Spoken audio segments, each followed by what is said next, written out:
നിങ്ങളെ രോഗിയാക്കാൻ അത് മതി. വലിയ രോഗി.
കിഴക്കേ ചാലക്കുടി ചേനത്ത് നാട്ടിൽ കുന്നശ്ശേരി രാമന്റെയും അമ്മിണിയുടെയും 7 മക്കളിൽ 6ാമനായി 1971 കലാഭവൻ മണി എന്ന കറുത്ത പൊന്നു പിറന്നു വീണു.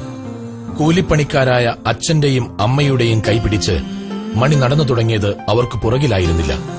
ജീവിത പ്രാരാബ്ധങ്ങളിൽ അവർക്കൊപ്പമായിരുന്നു മണിയുടെ ചുവടുകൾ. അച്ഛനായിരുന്നു മണിയുടെ ഗുരുവും വഴികാട്ടിയും. അച്ഛൻ പാടിയ നാടൻ പാട്ടുകൾ കേട്ടാണ് മണി പാടിത്തുടങ്ങിയത്.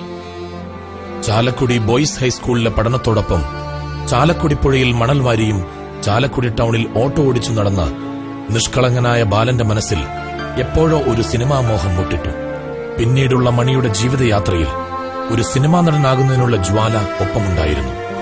ആ യാത്ര മണിയെ കൊണ്ടുചെന്നെത്തിച്ചത് 1989 കലാഭവനിലെ വേദികളിലാണ്. ക്രിസ്ത്യൻ ആർട്സ് ക്ലബ് എന്ന പേരിലാണ് ഈ സ്ഥാപനം ആരംഭിച്ചത്. പിന്നീട് പലരുടെയും ആഗ്രഹപ്രകാരം അതിന് കലാഭവൻ എന്ന് പേര് കൊടുത്തു. അങ്ങനെ ചാലക്കുടിക്കാരൻ മണി കലാഭവൻ മണിയായി. നാടൻ ശീലുകളുടെ ആലാപന വൈഭവവും അനുകരണകലയുടെ പുതിയ രൂപവും സമ്മാനിച്ച കലാഭവൻ മണി അന്നത്തെ വേദികളിൽ പ്രേക്ഷകരുടെ നിറഞ്ഞ കൈയടി ഏറ്റുവാങ്ങി.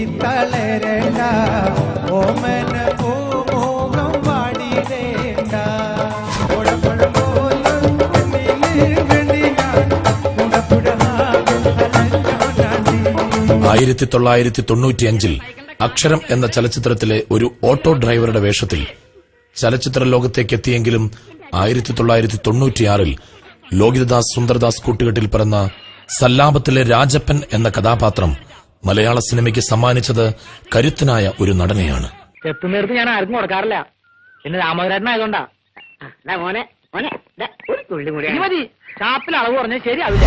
ഇന്ന് ഒരു വരി എന്നെ കൊണ്ട് പാടാൻ പറ്റില്ല. വീട്ടിൽ ചെന്ന് അമ്മോട് എന്താ പറയാ? 2 ദിവസമായി വീട്ടിലുള്ള ഒരു കട്ടൻ ചായ കുടിച്ച് വിശപ്പടക്കണ കൃഷ്ണ. നിന്റെ മുരളിക കേൾക്കുമ്പോൾ എൻ മനസ്സിൽ പാട്ടുണരും 1000 കനവുണരും. പിന്നീട് സഹനടനായും വില്ലനായും മികവ് പുലർത്തിയ മണി മലയാള സിനിമയിൽ നായകനായി. സാധാരണക്കാരന്റെ ജീവിതകഥ പറയുന്ന നിരവധി കഥാപാത്രങ്ങൾ മണിയിലൂടെ വെള്ളിത്തിരയിൽ നാം കണ്ടു.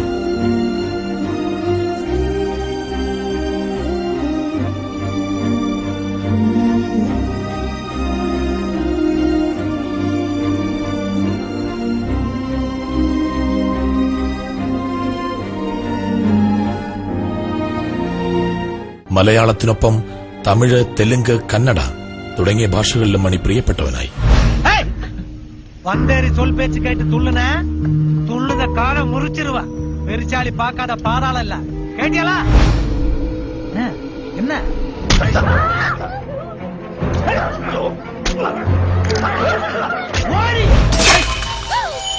சீவிடுவ போலீஸ் எனக்கு கைஜி தெரியும். இது பாரு, இது போன் பண்ணி உள்ள தள்ளிடுறேன் பாரு. இந்த மாதிரி பிகருங்க எல்லாம் எங்களுக்கு ஜென்மத்து கிடைக்குமா? இதுக்காக வாழ்நாள் பூரா ஜெயில இருந்தாலும் தப்புல. 1998 നിമ്മി മണിയുടെ സഹധർമ്മിണിയായി. മധുരകരമായ മണിയുടെ കുടുംബജീവിതത്തിൽ ഇരട്ടി മധുരവുമായി മണിയുടെ പ്രിയപ്പെട്ട മകൾ ശ്രീലക്ഷ്മി വന്നു. ചാലക്കുടി ചേനത്ത് നാട്ടിൽ നിർധരരായ കുട്ടികൾക്ക് കല അഭ്യസിക്കുന്നതിനു വേണ്ടി സ്വന്തം പിതാവിന്റെ പേരിൽ കുന്നശ്ശേരി രാമൻ സ്മാരക കലാഗ്രഹം എന്ന സ്ഥാപനം ആരംഭിക്കുകയും സ്വന്തം സഹോദരനായ രാമകൃഷ്ണനെ അവിടുത്തെ പ്രധാന അധ്യാപകനായി നിയമിക്കുകയും ചെയ്തു ശ്രീ കലാഭവൻ മണി. വെള്ളിത്തിരയിൽ താരമായി തിളങ്ങുമ്പോഴും നാടൻ പാട്ടിന്റെ ഈരടികളുമായി കലാഭവൻ മണി എന്നും പ്രേക്ഷകരോടൊപ്പം ഉണ്ടായിരുന്നു. മലയാളികൾ നെഞ്ചിലേറ്റിയ ഒരുപിടി നല്ല ഗാനങ്ങൾ മാരുതി കാസറ്റ്സിലൂടെ കലാഭവൻ മണി നമുക്ക് സമ്മാനിച്ചു. ഈ വിജയങ്ങൾക്കെല്ലാം മണിയോടൊപ്പം നിന്നത് മാരുതി കാസറ്റ്സിന്റെ അമരക്കാരനായ ശ്രീ സതീഷ് ബാബു ആയിരുന്നു. ഈ തിരക്കിട്ട ജീവിതത്തിലും കൂടെ നിൽക്കുന്ന സ്റ്റാഫുകളെ സ്വന്തം സഹോദരങ്ങളെപ്പോലെ സ്നേഹിക്കാൻ മണി മറന്നില്ല. സ്റ്റാഫുകളിൽ പ്രധാനപ്പെട്ട സ്ഥാനങ്ങൾ അലങ്കരിക്കുന്നത് ഇവരൊക്കെയാണെങ്കിലും ഇതുക്കും മേലെ ഒരാളിർക്ക്. ഇത് ആശാൻ, മണിച്ചേട്ടന്റെ ചീഫ് കുക്ക് എന്നാണത്രേ അറിയപ്പെടുന്നത്. പക്ഷേ ഞങ്ങളുടെ അറിവിൽ ഇന്നുവരെ ഒരു ചമ്മന്തി പോലും മണിച്ചേട്ടന് വേണ്ടി ഇദ്ദേഹം ഉണ്ടാക്കി കൊടുത്തിട്ടില്ല. ചീഫ് കുക്കാണത്രേ ചീഫ് കുക്ക്.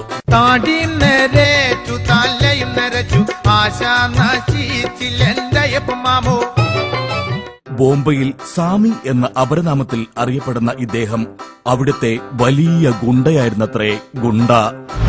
ഇങ്ങനെയുള്ള സൗഹൃദ വലയങ്ങളുടെ ഉടമയായ മലയാളത്തിന്റെ ഈ മഹാനടനെ ആഘോഷങ്ങളോടെ വേദികളിൽ സ്വീകരിക്കുന്നത് മലയാളത്തിൽ മറ്റാർക്കും കിട്ടാത്ത അംഗീകാരമാണ്. പ്രേക്ഷകർ തരുന്ന ഈ സ്നേഹത്തിന് എന്നും കടപ്പെട്ടവനായി സ്നേഹാദരങ്ങളോടെ കലാഭവൻ മണി ഇതാ നിങ്ങൾക്ക് മുമ്പിൽ.